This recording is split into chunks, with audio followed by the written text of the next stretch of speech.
A trembling voice dialed 911 in the middle of the night, not for help, not for danger, but for food. What responders discovered inside that silent house froze an entire town with shock. A child had been living beside a tragedy no one knew had already happened. The call sounded simple, yet every second hid something deeply unsettling. Before the sun rose, this single phone call would become one of the most haunting emergencies America had ever heard. The call came in at 2:17 in the morning. Dispatcher Elena Ruiz had been staring at the quiet glow of her monitor, listening to the low hum of the emergency floor. Most calls at that hour carried panic, car crashes, fires, violence. This one began with breathing, soft, uneven, barely there, into sight.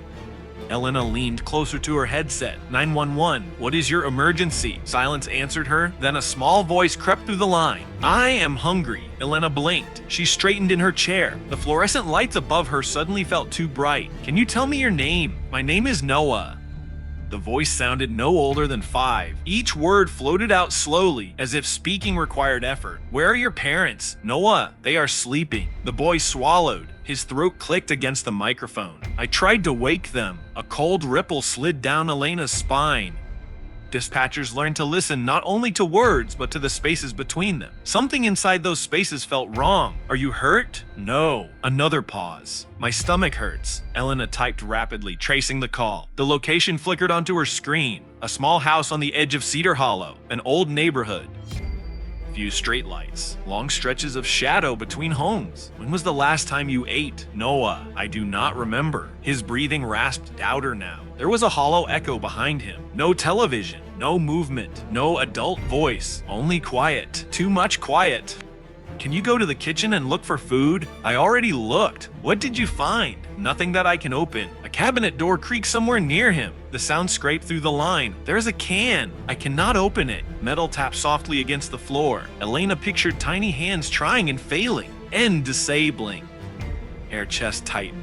Stay on the phone with me, Noah. Officers are coming to help you. Okay. His voice carried relief. Fragile relief. Minutes stretched. Elena kept him talking. What is your favorite food? Pancakes. When did you last have pancakes? A long silence followed. So long ago.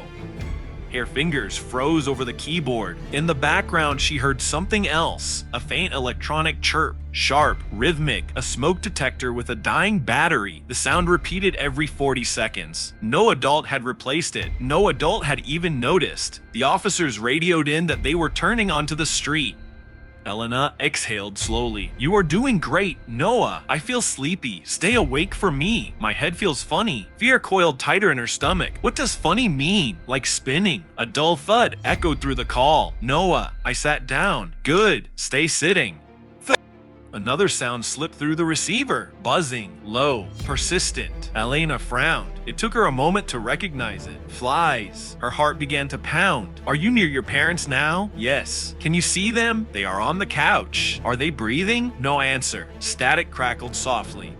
Noah, they are very still. The dispatcher's throat dried instantly. Try calling their names. I did. Try again. A faint rustle. Mom. Nothing. Dad. Still nothing. The flies grew louder. The officers had arrived. Their radios burst briefly across Elena's console. One of them knocked. Hard.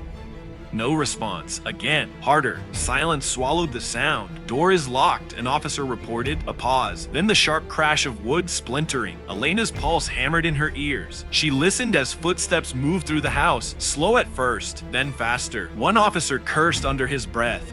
Another voice cut in, tight with shock. We need medical now. What is it? Elena whispered to no one. The officer who stayed on the line lowered his voice. 2 adults, possibly deceased. Her stomach dropped. How long? Not sure yet. The officer walked farther inside. Floorboards creaked beneath heavy boots. Then his tone shifted completely. Oh God. Elena's grip tightened on her headset. What? There is food everywhere. She blinked. What do you mean? Groceries. Bags still packed. Bread. Fruit. Milk turned sour. Looks recent. A terrible understanding began forming. He continued. The kitchen is full. His voice cracked slightly. And the child called because he could not open anything. Elena pressed her lips together to stop them from trembling. Another officer spoke in the distance. We found the boy. Alive. Yes. A beat passed. He is skin and bones. The image slammed into her mind. Small shoulders. Huge eyes. An empty stomach surrounded by untouched food. Paramedics rushed in minutes later. Their equipment clattered, Velcro tore, zippers rasped. One knelt beside Noah. "You are safe now, buddy. I was so hungry." The medic inhaled sharply. "When did you last eat?" "I do not know." "Did your parents give you food?" "They were sleeping." The medic glanced toward the couch. The silence that followed said everything. Later, the truth seeped out piece by piece. Carbon monoxide, invisible, odorless.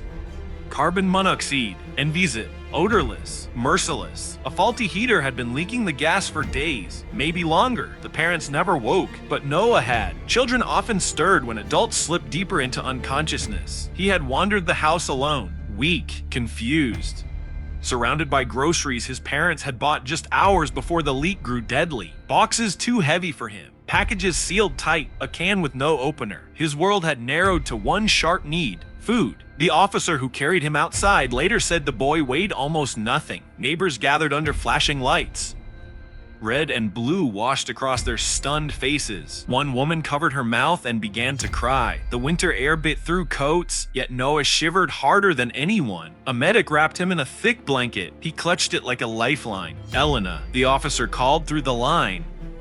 "He keeps asking if he is in trouble." Her chest ached. "Tell him he is very brave." The officer crouched beside the ambulance stretcher. "You are a hero, Noah. I just wanted pancakes." Those words traveled through the headset and settled deep inside everyone who heard them. At the hospital, doctors moved quickly.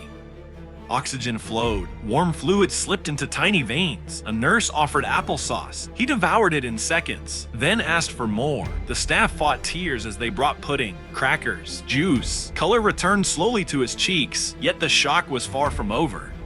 When authorities searched the house more carefully, they discovered something that made seasoned officers step outside just to breathe. The carbon monoxide detector had been removed from the hallway. Its batteries lay dead on a nearby shelf. Someone had taken it down after the low battery chirp became annoying. The replacement never came.